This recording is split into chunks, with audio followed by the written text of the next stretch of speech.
بسم اللہ الرحمن الرحیم۔ ہر مصیبت سے نجات کی دعا۔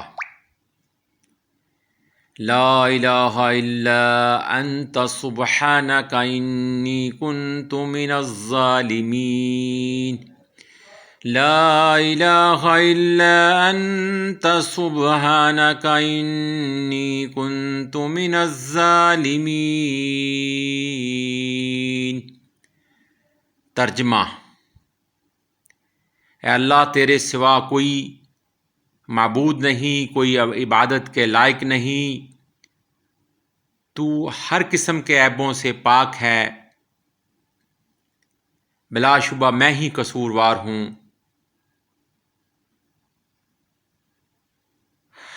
اللہ اکبر۔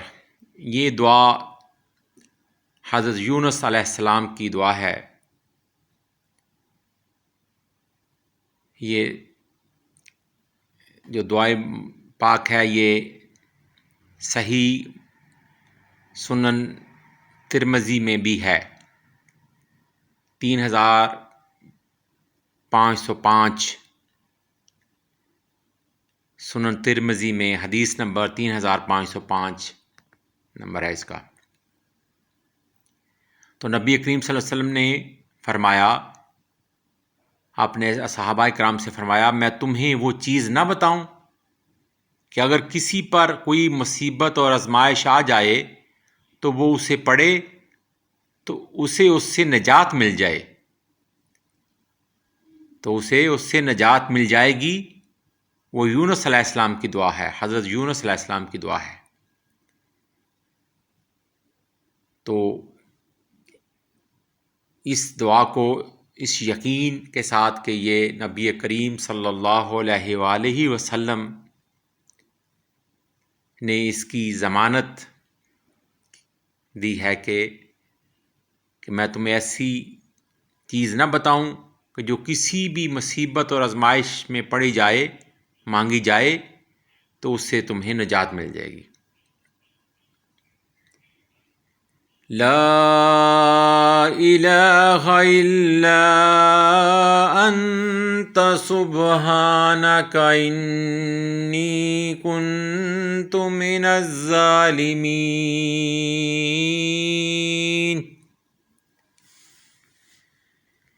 اس دعائے مبارکہ کے الفاظ کو اگر آپ نہایت غور سے پڑھیں تو آپ کو احساس ہوگا نہایت خوبصورت الفاظ ہے، جامع۔ لا نہیں الہ معبود الا سوائے انت، اللہ تیرے سوا کوئی معبود نہیں۔ سبحانک، سبحان پاک کا میں نے تو پاک ہے۔ انی بے شک میں ہی، انا میں نے انا یقیناً، نی میں نے میں، اس میں اشارہ، بے شک میں، کنت من الظالمین، میں ہی ظالموں میں سے ہوں۔ اللہ اکبر۔ اتنی خوبصورت دعا ہے کہ یہ پورے یقین کے ساتھ پڑھی جائے تو اللہ سبحانہ و تعالیٰ آپ کی وہ مصیبت، وہ مشکل دور فرما دے گا، اور اس کے اوپر ضمانت میرے آقا کریم صلی اللہ علیہ وآلہ وسلم کی ہے۔ اب ہر مصیبت سے نجات کے لیے، ہر تنگی کی دوری کے لیے، جہاں سے وہم و گمان نہ ہو وہاں سے روزی ملنے کی دعا، یہ استغفار کثرت سے پڑھیں۔ رب اغفر وارحم وانت خیر الراحمین۔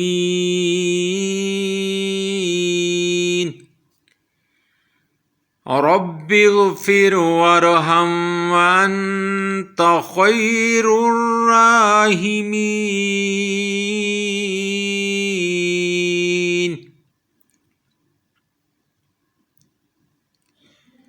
رب، پروردگار، رب بازر بھی، اے میرے پروردگار، اے میرے رب۔ اغفر، مجھے بخش دے،، وارحم، اور رحم فرما، وانت خیر الراحمین، اور اے میرے پروردگار، اے میرے رب، اغفر، مجھے بخش دے، وارحم، اور رحم فرما۔ رب اغفر وارحم وانت خیر الراحمین۔ رب، پروردگار، میرے، اے میرے پروردگار، اے میرے رب، وَأَنْتَ اور تو خیر الراحمین سب رحم کرنے والوں سے، تمام رحم کرنے والوں سے بڑھ کر رحم کرنے والا ہے۔ سبحان اللہ و بحمدہ سبحان اللہ العظیم، نہایت ہی اعلیٰ گواہی ہے کہ اے اللہ تعالیٰ تیرے سوا تجھ جیسا کوئی ثانی نہیں ہے، تو احد ہے، تو واحد ہے، تجھ سے بہتر کوئی رحم فرمانے والا نہیں۔ تو پھر دعا کے الفاظ دوبارہ غور سے پڑھیے، رب اغفر وارحم وانت خیر الراحمین، رب اغفر وارحم وانت خیر الراحمین۔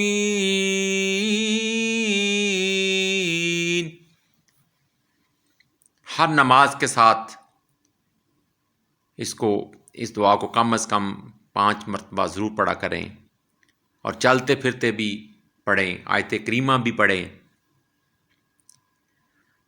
ترجمہ اس کا، اے میرے رب مجھے بخش دے، اے میرے پروردگار مجھے بخش دے اور رحم فرما، اے میرے اللہ تو سب سے بڑھ کر رحم کرنے والوں میں سے سب سے بڑھ کر رحم فرمانے والا ہے، تو اس سے نہ کوئی ہمسر ہے نہ کوئی ثانی ہے، تو ارحم الراحمین ہے۔ سبحان اللہ و بحمدہ سبحان اللہ العظیم۔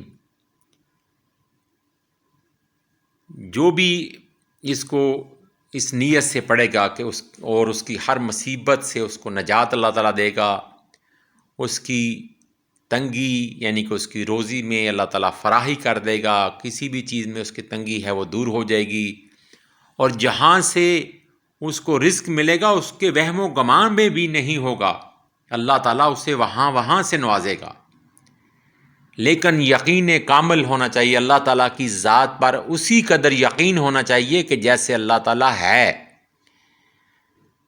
اور اللہ تعالیٰ کے ساتھ ہمیں ہر وقت جڑے رہنا چاہیے، اس کی رضا کے لیے کام کرنا چاہیے، اس کی رضا کے مطابق زندگی ہمیں بسر کرنی چاہیے، اس کے احکامات کے مطابق ہمیں زندگی بسر کرنی چاہیے۔ یہ نہیں کہ جب ہمیں کوئی مشکل آن پڑی تو ہم اسی کی طرف گئے، یہ تو اچھی بات ہے، اس میں کوئی شک نہیں ہے، لیکن بہترین بات یہ ہے کہ اللہ تعالیٰ کے ساتھ ہمیشہ اس کے باتوں پر عمل کریں۔